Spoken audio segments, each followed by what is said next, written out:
मेरे प्यारे बच्चों, आपका हमारे YouTube channel biology by Rakesh sir में आपका स्वागत है।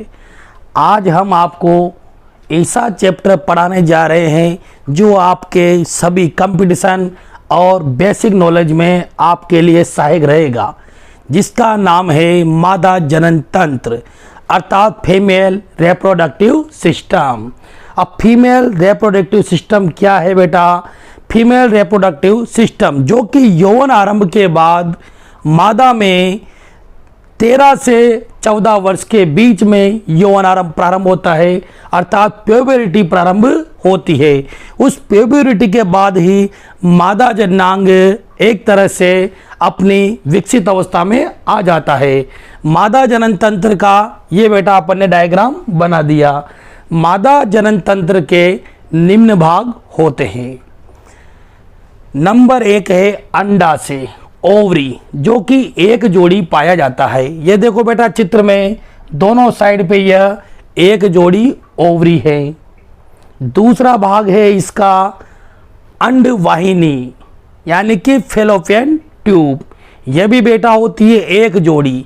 ये देखो एक जोड़ी इस डायग्राम में तुम्हें यह फैलोपियन ट्यूब बता रखी है, ठीक है। तीसरा भाग है इसमें गर्भाशय।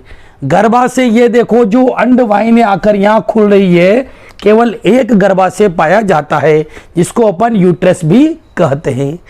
गर्भाशय के बाद इसमें चौथा पॉइंट आता है अपने योनि यानी कि वेजाइना, जो भी केवल एक होता है। अब अपन स्टेप बाय स्टेप इन भागों का वर्णन करेंगे बेटा।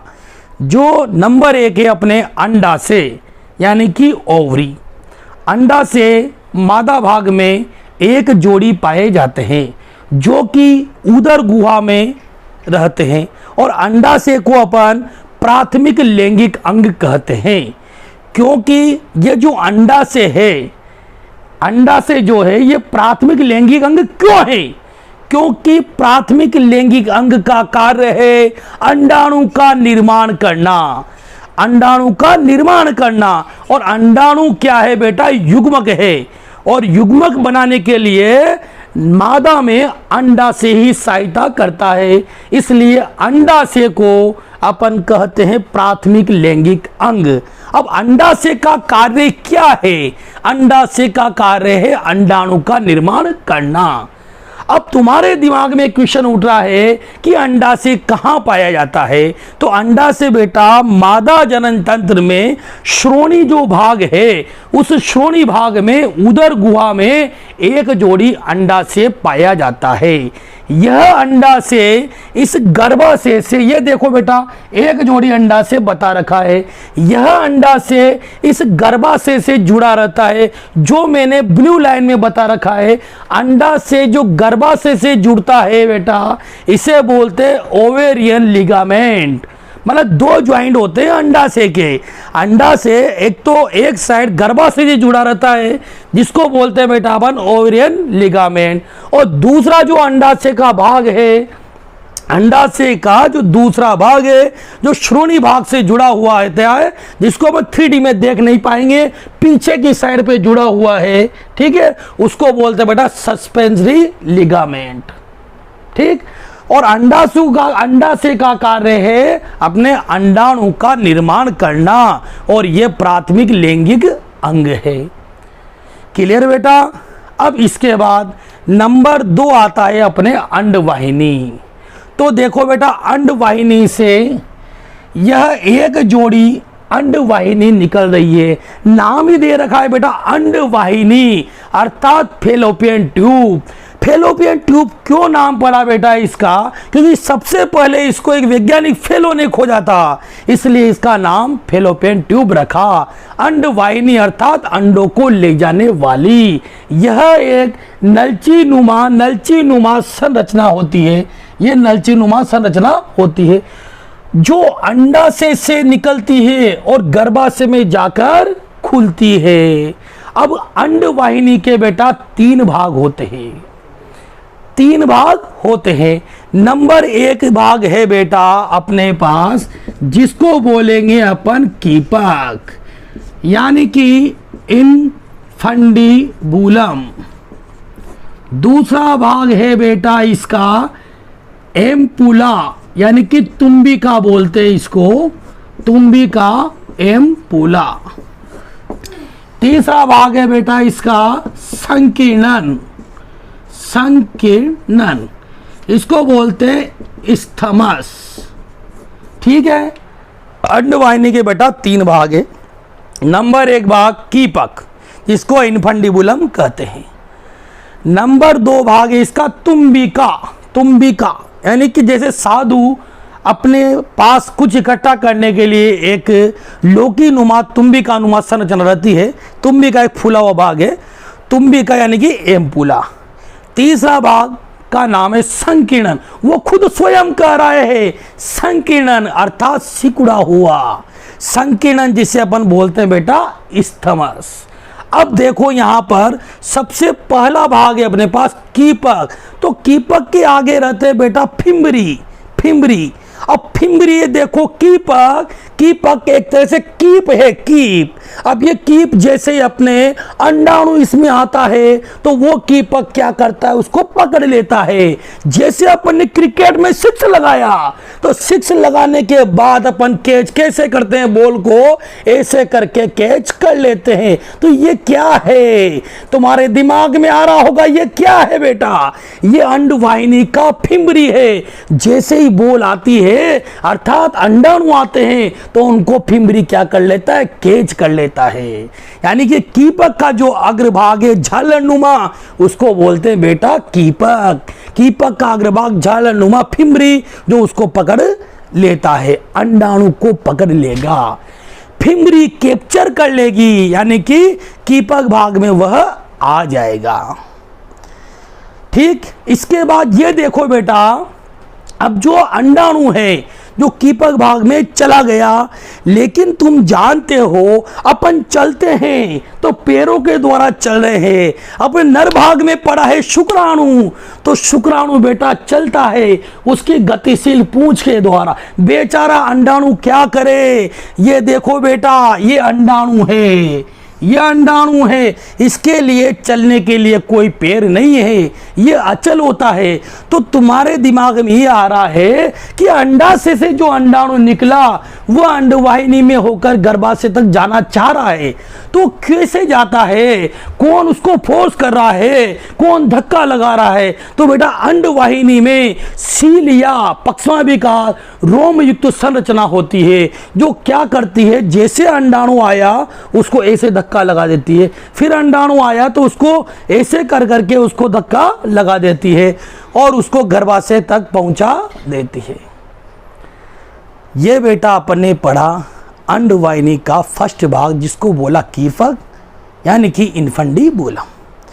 कीपक जिसके आगे का भाग था फिम्बरी, जैसे ही अंडाणु बाहर निकलता है तो फिम्बरी उसको कैप्चर कर लेता है और उसको कीपक में डाल देता है।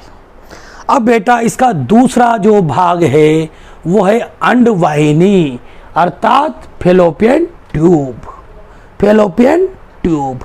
अब अंडाणु जो है उसको सूर्य बेटा अपन अंडवाहिनी में चले गए पूरे में, इसका जो दूसरा भाग है इसको बोलते तुम्बिका या एम्पुला।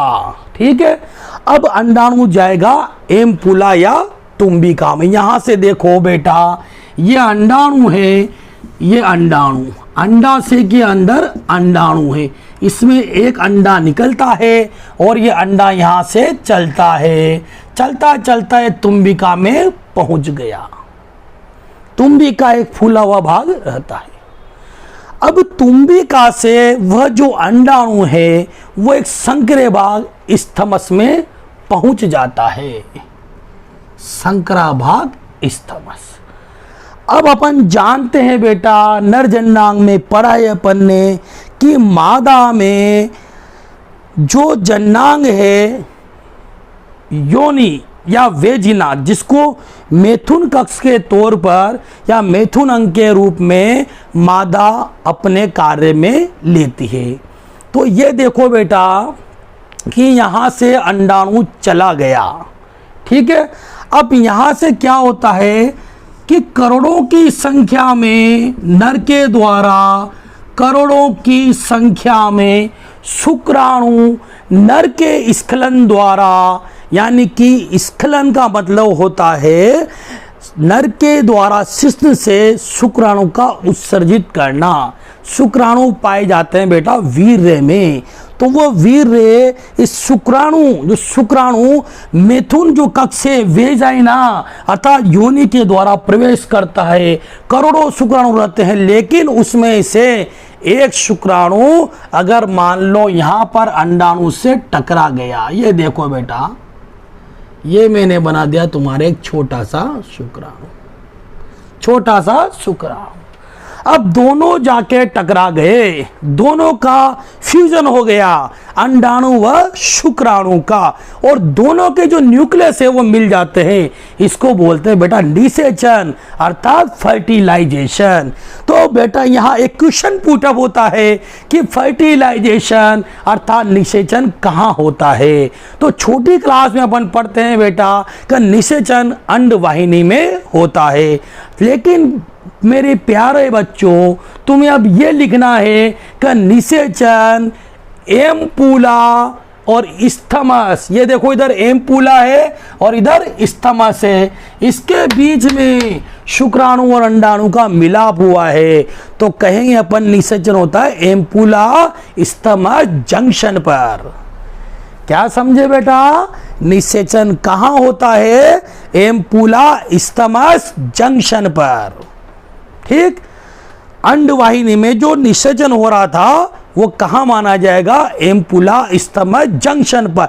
बिल्कुल सॉलिड है कि ये क्वेश्चन पूछा जाता है कि निषेचन कहाँ होता है, तो फैक्ट में तुम्हें जवाब देना है बेटा एम्पुला स्थमस जंक्शन पर। यह हो गया अपने फैलोपियन ट्यूब। अब आता है बेटा अगला हेडिंग अपने गर्भाशय। ये गर्भाशय, ठीक है बेटा, ये गर्भाशय। गर्भाशय क्या है बेटा? एक थैले नुमा संरचना है जिसमें दोनों ओर की अंडवाहिनी आकर खुलती है। गर्भाशय एक थैले नुमा संरचना है, देखो बेटा, इसमें दोनों ओर की अंडवाहिनी आकर खुलती है और अपने अंडों को लाकर डालना चाहती है। लेकिन ये जो गर्भाशय है, इस गर्भाशय को बेटा अपन बच्चा दानी भी बोलते हैं।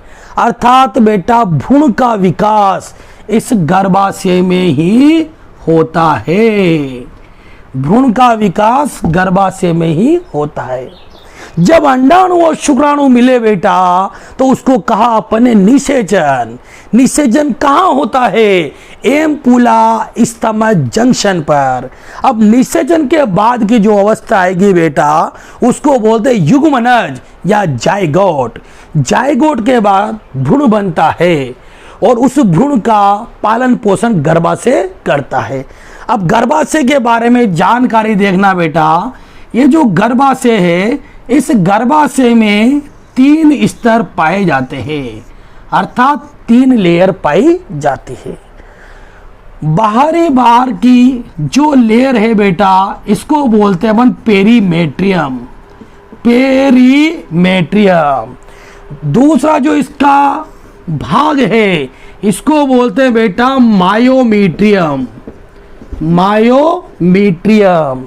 नंबर जो अंदर वाला थर्ड भाग है इसको बोलते हैं बेटा एंडोमीट्रियम। एंडोमीट्रियम। ठीक, अंडा से 3 झिल्लियों के द्वारा घिरा हुआ है। बाहरी जो झिल्ली है उसको बोलते हैं पेरामीट्रियम, मध्य झिल्ली को बोलते हैं मायोमीट्रियम और आंतरिक जो झिल्ली है बेटा उसको बोलते हैं एंडोमीट्रियम। अब जैसे बेटा अभी अपन ने देखा था कि भ्रूण बना था, जायगोट के बाद भ्रूण बना, तो भ्रूण क्या करता है? गर्भाशय की भित्ति से चिपक जाता है। तो जो भ्रूण चिपकेगा बेटा अब, तो गर्भाशय की कौन सी भित्ति से यह भ्रूण चिपकेगा? ये चिपकेगा बेटा मायोमीट्रियम से। मायोमीट्रियम जो बीच वाली भित्ति है उससे यह भ्रूण चिपक जाता है। इसको बोलते हैं इम्प्लांटेशन अर्थात अंतरारोपण। और अंतरारोपण होने के बाद एक तसरी प्लेट नुमा संरचना का निर्माण होता है जिसे बोलते हैं प्लेसेंटा या अपरा, जिसके द्वारा उस शिशु का पाचन, श्वसन, उत्सर्जन सारी क्रिया प्रारंभ होती है। जो माँ खाएगी वो बालक खाएगा, जो माँ देखेगी वो बालक देखेगा। तुमने पौराणिक कथाओं में देखा है कि जब बालक पैदा होता है तो उसके कमरे में, माता के कमरे में राम का या किसी विशिष्ट अच्छे सादर पुरस्कार का फोटो लगा दिया जाता है ताकि बच्चे के अंदर उसका इफेक्ट जाए। यानी जो नाल है ना, ये नाल प्लेसेंटा, इसी के द्वारा सारा इफेक्ट जाता है। जैसे अर्जुन ने अभिमन्यु को कहानी सुनाई, उसकी पत्नी को कहानी सुनाई कि बेटा चक्रव्यूह कैसे तोड़ना है, तो उसकी माँ के गर्भ में अभिमन्यु बैठा हुआ था। उस अभिमन्यु ने जैसे माँ ने सुना तो अभिमन्यु ने भी सुना, यानी उसके अंदर जो भ्रूण था उसने अपरा के द्वारा सुना। लेकिन जैसे ही उसकी मां को नींद आ गई तो उस भ्रूण को भी नींद आ गई। नींद आने से क्या हुआ कि वो चक्र तोड़ना तो सीख गया लेकिन वापस आना नहीं सीख पाया। यानी कि अपन यूं कहना चाह रहे हैं बेटा कि जो मां के अंदर भ्रूण पल रहा है वो क्या करता है, जो मां एक्शन करती है वही एक्शन भ्रूण के अंदर जाते हैं। तो ये था बेटा अपने गर्भाशय के मायोमीट्रियम। अब एक और झिल्ली है, इसके जो काम आती है एंडोमीट्रियम। ठीक है, तो अपन जो अब झिल्ली ले रहे हैं अपन गर्भाशय की, एंडोमीट्रियम झिल्ली, यानी जो अंदर ही अंदर की रहेगी। 3 झिल्लियां बनाता हूं मैं, ये 3 झिल्ली, पेरीमीट्रियम, मायोमीट्रियम, एंडोमीट्रियम। अब गर्भाशय इंतजार करता है कि निषेचन होगा और भ्रूण बनेगा और मैं उसके पालन पोषण के लिए तैयारी रखूंगा कि जैसे ही भ्रूण बना और मैं उसके लिए पालन पोषण करूंगा, क्योंकि भ्रूण का तो रहना गर्भाशय में ही है। पालन की जिम्मेदारी तो गर्भाशय को दे दी, तो उस गर्भाशय क्या करता है, उसके पालन पोषण के लिए गर्भाशय की जो एंडोमीट्रियम है, एंडोमीट्रियम यानी कि ये झिल्ली क्या होती है बेटा, थिक हो जाती है, अर्थात ये झिल्ली मोटी हो जाती है। ये ऐसे एंडोमीट्रियम झिल्ली मोटी हो जाती है क्योंकि उसको मालूम है कि भ्रूण आएगा और मैं उसका पालन पोषण करूंगा।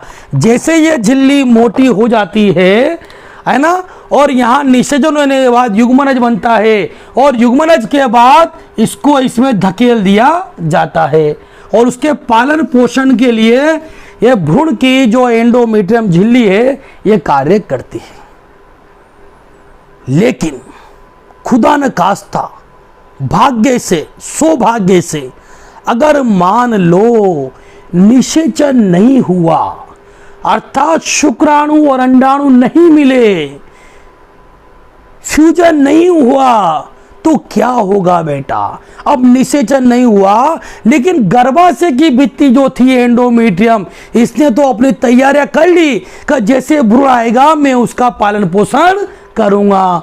तो बेटा भ्रूण नहीं बनता है, यानी कि शुक्राणु और अंडाणु नहीं मिलते हैं, नहीं मिलते तो भ्रूण नहीं बनेगा। तो ये जो गर्भाशय की भित्ति है बेटा ये क्या होती है, टूट जाती है, इसके कतरे कतरे हो जाते हैं, गर्भाशय की भित्ति टूट जाती है और उसकी भित्ति के अंदर क्या है, ब्लड, यानी कि इसके अंदर खून भरा हुआ है और एक चिकना पदार्थ म्यूकस योनि मार्ग के द्वारा बाहर निकाल दिया जाता है, जिसे बोलते हैं अपन बेटा मासिक धर्म, रजोदर, मेंस्ट्रुअल साइकिल, जो हर मादा में 1 से लेकर 28 दिन में दोहराया जाता है।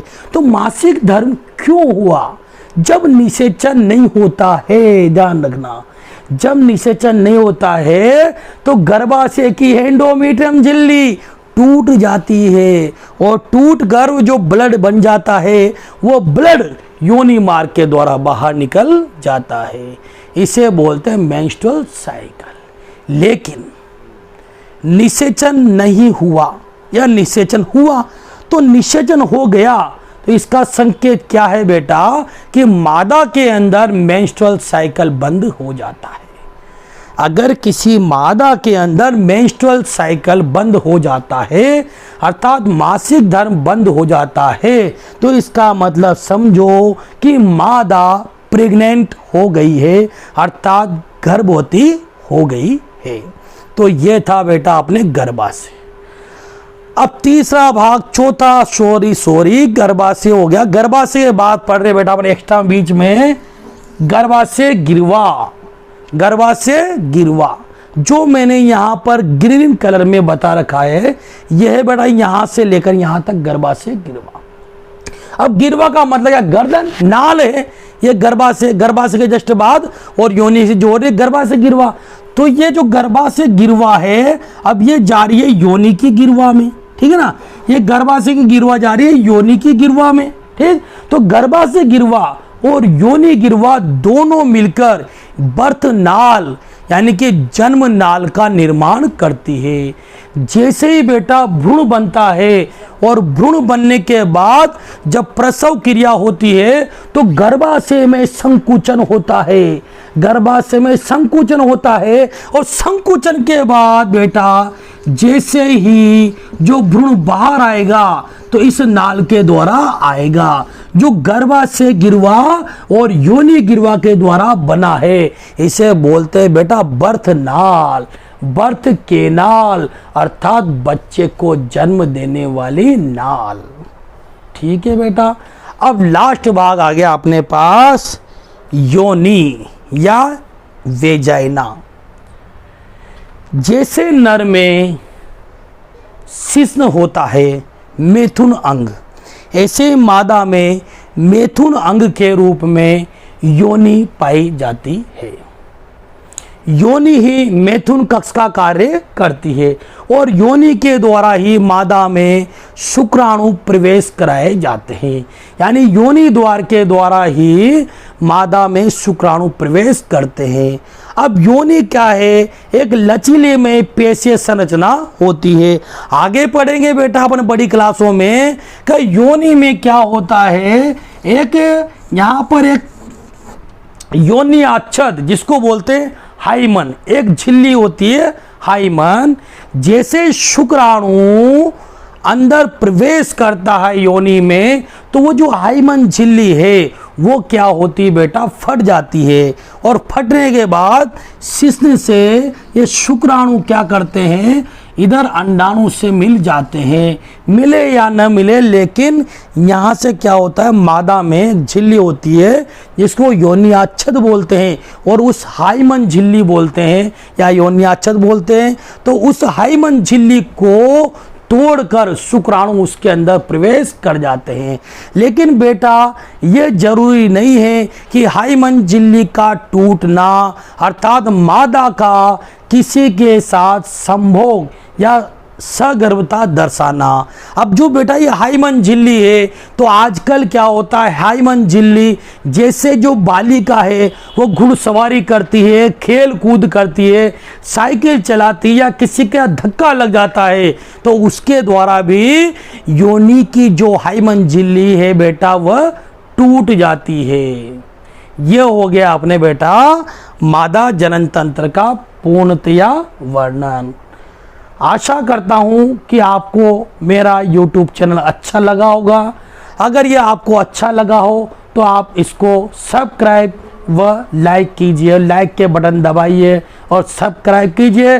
Biology by Rakesh sir.